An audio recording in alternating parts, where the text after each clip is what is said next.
नमस्कार दोस्तों। आज जो हम पढ़ने वाले हैं उसका नाम है हिंदी साहित्य इतिहास लेखन परंपरा। तो ये जो टॉपिक है वो जो कॉम्पिटिटिव एग्जाम्स हैं उसके लिए बहुत ही महत्वपूर्ण टॉपिक है। तो जैसा कि हम जानते हैं कि शुरुआत में बहुत सारे विद्वानों ने, जो प्राच्य विद्वान हैं हमारे देश के विद्वान हैं, और बहुत सारे विदेशी विद्वानों ने भी आरंभिक काल में हिंदी साहित्य इतिहास लेखन में बहुत ही महत्वपूर्ण भूमिका निभाई है। आरंभिक काल में मात्र कवियों की सूची मात्र को इतिहास के रूप में रखा जाता था। कवियों की एक पूरी लिस्ट बना दी जाती थी और उसे इतिहास ग्रंथ के रूप में छाप दिया जाता था। लेकिन जब रामचंद्र शुक्ल हिंदी साहित्य के इतिहास में आए तो उन्होंने पहली बार हिंदी साहित्य के इतिहास को व्यवस्थित करके लिखना शुरू किया और एक नए युग को आरंभ किया। उन्होंने लोक मंगल और लोक धर्म की कसौटी पर कवियों और कवि कर्म की परख की। उन्होंने पहली बार हिंदी साहित्य के इतिहास में ये काम किया कि हिंदी साहित्य के इतिहास को एक क्रम के अनुसार व्यवस्थित करके लिखने का जो चलन है वो शुरू किया और लोक धर्म की, लोक मंगल की कसौटी पर जो कवियों के ग्रंथ हैं उनको परखना शुरू किया। लोक चेतना की दृष्टि से उनके जो साहित्यिक देन है उनकी समीक्षा भी इन्होंने की। यहीं से काल विभाजन और साहित्य इतिहास के नाम की जो सुदृढ़ व्यवस्था है उसका आरंभ होता है। तो पहली बार जो रामचंद्र शुक्ल हैं उन्होंने हिंदी साहित्य के इतिहास को अच्छे से क्रमबद्ध रूप से लिखने का चलन शुरू किया। तो आगे हम देखते हैं जो गारसाद ताशी हैं, पहले जो विद्वान आते हैं हिंदी साहित्य के इतिहास को लिखने के लिए, उनका नाम है गारसाद ताशी। तो हिंदी साहित्य के इतिहास लेखन का जो प्रथम प्रयास है वो फ्रेंच विद्वान गारसाद ताशी ने लिखा। तो पहली बार जो हिंदी साहित्य का इतिहास लिखा गया वो फ्रेंच भाषा में लिखा गया और इस पुस्तक का नाम इनके था इस्तेवार द ला लिटरेट्यूर एंडुई एंडोस्तानी। ये इनके बुक का नाम था। ये फ्रेंच भाषा की बुक है, फ्रेंच भाषा का ही ये शब्द है। तो ये जो नाम है इनकी बुक का, ये इस्तेवार द ला लिटरेट्यूर एंडुई एंडोस्तानी है। यह पुस्तक 2 भागों में बटी हुई है। तो जो ये पुस्तक जब आई थी तो ये 2 भागों में विभक्त हुई। पहली बार पहला जो प्रकाशन इसका हुआ वो 2 भागों में विभक्त हुआ। इसके पहले भाग का प्रकाशन 1839 में और दूसरे भाग का प्रकाशन सन 1847 में हुआ था। तो इसका जो दूसरा संस्करण है, पहले संस्करण के 2 भाग हुए जिसका प्रकाशन 1839 और दूसरे भाग का प्रकाशन 1847 में हुआ। लेकिन जब इसका दूसरा संस्करण आया वो 3 भागों में विभक्त हुआ और तीनों का जो प्रकाशन वर्ष है 1871 में हुआ। दूसरा संस्करण 1871 में प्रकाशित हुआ। ताशी ने अपनी इस पुस्तक में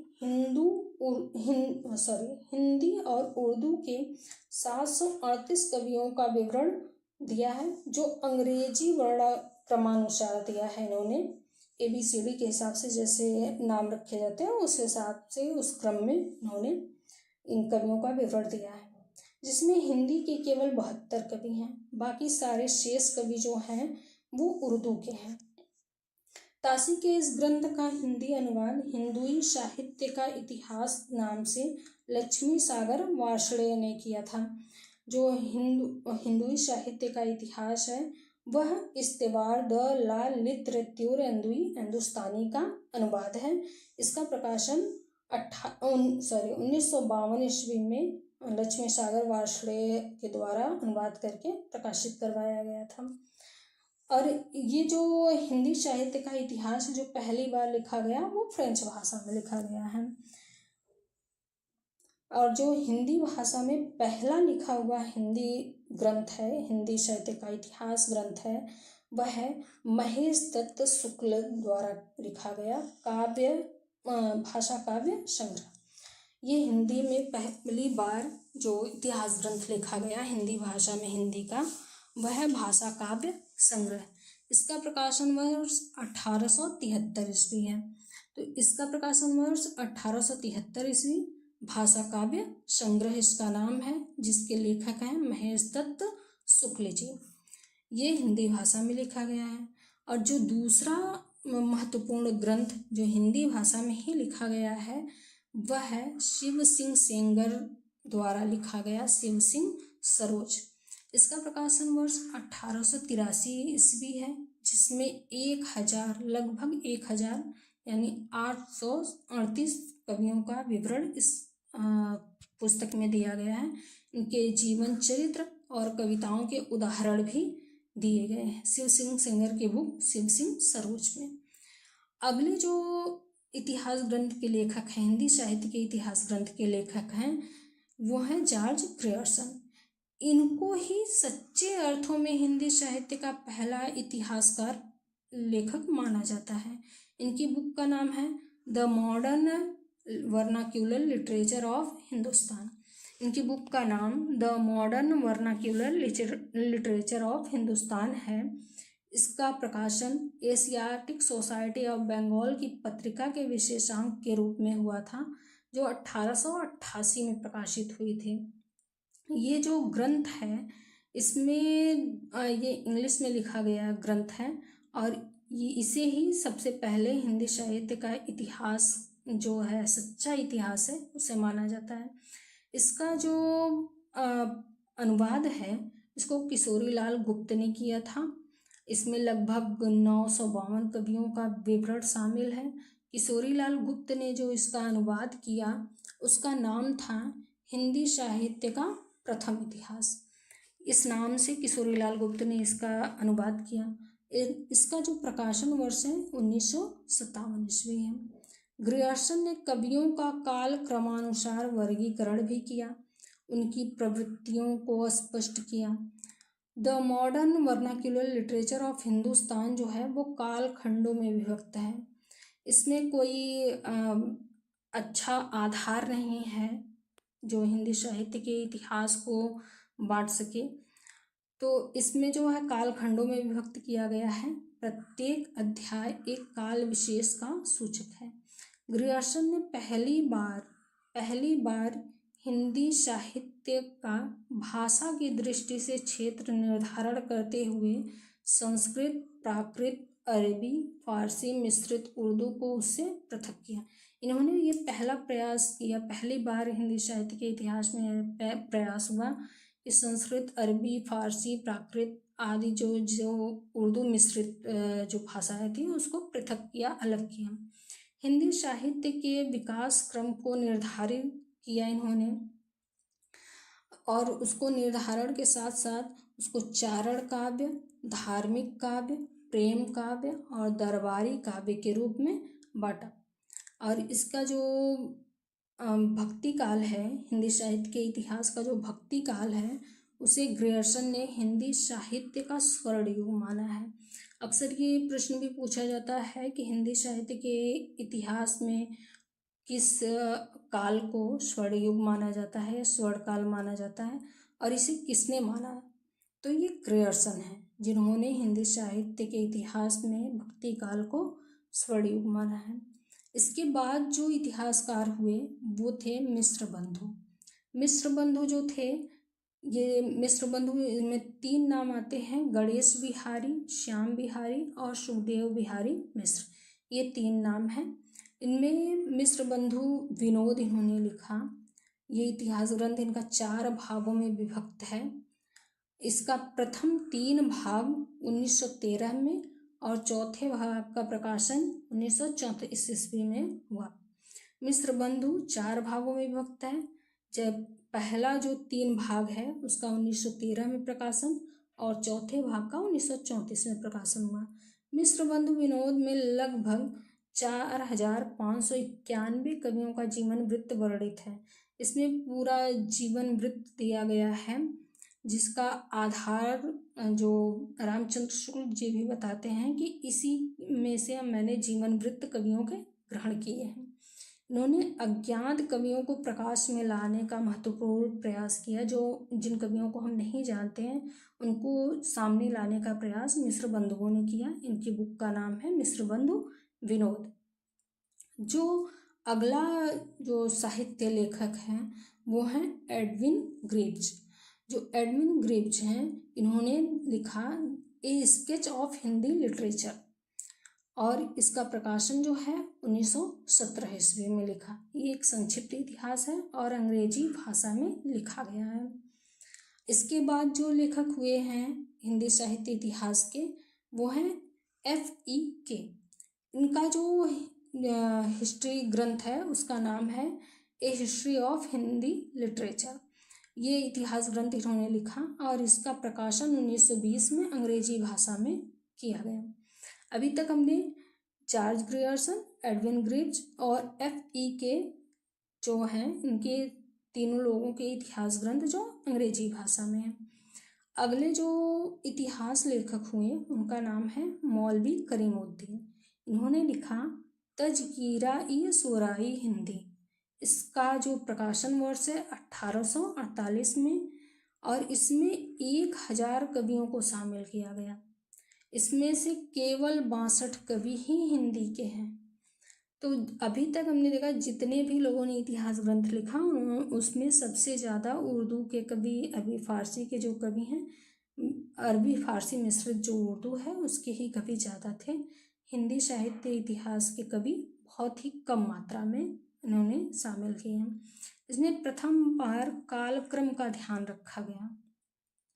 सर्वप्रथम आचार्य शुक्ल हिंदी साहित्य के इतिहास की आलोचना से अलग करके विकासवादी और वैज्ञानिक दृष्टिकोण प्रदान किया।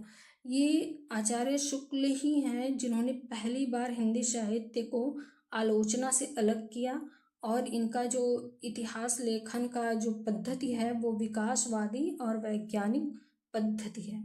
इनके इतिहास ग्रंथ की जो प्रवृत्ति है उसे विधेयवादी भी कहा जाता है। तो ये इनकी प्रवृत्ति है।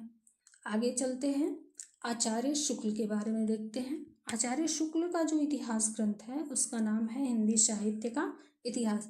ये सबसे फेमस पुस्तक है। आज तक हिंदी जितने भी पढ़ने वाले, शुरुआत करने वाले हैं, वो सबके पास, चाहे वो उन्होंने पढ़ी हो या ना पढ़ी हो, ये बुक सभी के पास लगभग होती ही है। यह है हिंदी साहित्य का इतिहास। ये अभी तक की सर्वोच्च स्थान प्राप्त है इसको। इसी के आधार पे आने वाले बाद में इनके जो पश्चवर्ती जो कवि हुए जिन्होंने हिंदी साहित्य का इतिहास लिखा, उन्होंने इसी हिंदी साहित्य का इतिहास का सहारा लिया।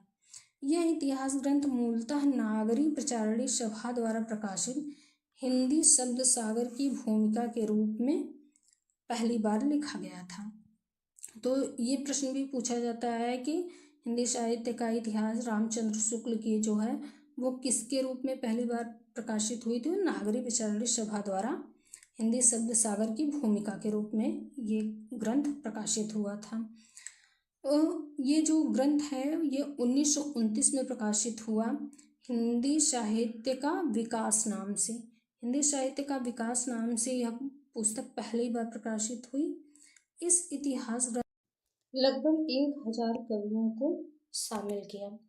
रामचंद्र शुक्ल ने शिव सिंह सेंगर, मिश्र बंधु और जॉर्ज ग्रियर्सन के इतिहास को कविवृत्त संग्रह की संज्ञा दी है।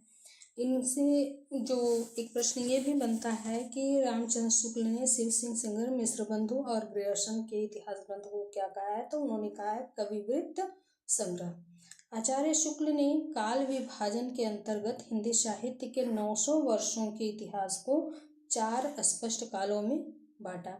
इन्होंने दोहरे नामकरण की जो प्रथा है उसका भी शुरुआत किया, और रामचंद्र शुक्ल ने ही इतिहास ग्रंथ में पहली बार कवियों के जीवन वृत्त और उससे संबंधित इतिवृत्ति के स्थान पर उनकी रचनाओं के साहित्यिक महत्व को प्रमुखता दी। इतिवृत्ति क्या है? जो पुराने समय में या जो पूर्व घटनाएं जो होती हैं उनके इतिहास के रूप में काल क्रमानुसार जो वर्णन होता है उसे इतिवृत्ति कहा जाता है। तो उसका जो पहले के कवि जितने भी थे जिन्होंने इतिहास ग्रंथ लिखा, उन्होंने केवल इतिवृत्ति को ही प्रमुखता दी थी। उनका जीवन चरित्र वर्णन कर दिया, उनकी रचनाएं लिख दी, लेकिन रामचंद्र शुक्ल ने उनके साहित्यिक महत्व को भी प्रमुखता दी। आगे जो है दूसरे महत्वपूर्ण जो लेखक हुए हिंदी साहित्य के इतिहास में रामचंद्र शुक्ल के बाद, वो हैं हजारी प्रसाद द्विवेदी। इन्होंने लिखा 3 इतिहास, जो इतिहास ग्रंथ हैं वो लिखे। हिंदी साहित्य की भूमिका 1940 ईस्वी, हिंदी साहित्य उद्भव और विकास 1952, हिंदी साहित्य का आदिकाल 1952। हिंदी साहित्य उद्भव और विकास, हिंदी साहित्य का आदिकाल दोनों 1952 में प्रकाशित हुई। हिंदी साहित्य की भूमिका 1940 ईस्वी में प्रकाशित हुई थी इनकी। आदिकाल जिसको अच्छे से पढ़ना हो वो हिंदी साहित्य का जो आदिकाल है हजारी प्रसाद द्विवेदी की, वो पढ़ सकता है। उसमें बहुत अच्छे से आदिकाल को बताया गया है। राम कुमार जो वर्मा हैं वो अगले हिंदी साहित्य का इतिहास लेखक हैं। इन्होंने लिखा हिंदी साहित्य का आलोचनात्मक इतिहास। जो इनका इतिहास ग्रंथ है उसका प्रकाशन 1938 ईस्वी में हुआ। इस ग्रंथ में 693 से 1693 ईस्वी तक की जो समय है, संधि काल से लेकर के भक्ति काल तक, ये पूरा नहीं है, पूरा इतिहास ग्रंथ नहीं है, आधुनिक काल तक नहीं है, केवल भक्ति काल तक ही लिखा गया है इसमें। और इसमें 7 प्रकरण हैं, ये प्रकरणों में विभक्त है और इसमें 7 प्रकरण हैं। राम कुमार वर्मा जो हैं, इन्होंने स्वयंभू को हिंदी का पहला कवि मानते हुए हिंदी साहित्य के इतिहास का आरंभ 693 ईस्वी से उनके समय से ही माना है। 693 ईस्वी से जो हिंदी साहित्य का इतिहास है उसका आरंभ राम कुमार वर्मा ने माना है। और हिंदी का प्रथम कवि राम कुमार वर्मा के अनुसार स्वयंभू है। स्वयंभू जो हैं उनको अपभ्रंश में पहला कवि मानते हैं। अपभ्रंश का पहला कवि स्वयंभू को माना जाता है और इन्हीं ही अपभ्रंश का वाल्मीकि और व्यास भी कहा जाता है। ये भी प्रश्न पूछा जाता है कि अपभ्रंश का वाल्मीकि कौन है या अपभ्रंश का व्यास किसे कहा जाता है। तो या फिर कभी कभी ये भी प्रश्न आता है कि अपभ्रंश के पहले कवि कौन है। प्रश्न ऐसे भी बनते हैं कि राम कुमार वर्मा ने हिंदी का पहला कवि किसे माना है। तो ये सारे आंसर्स जो हैं यहाँ से आपको मिल जाएंगे। तो स्वयंभू को राम कुमार वर्मा ने पहला कवि माना है। आगे के जितने भी राइटर हुए हैं हिंदी साहित्य के इतिहास के लेखक जितने हैं, उनके ग्रंथों को आगे हम दूसरे वीडियो में पढ़ेंगे।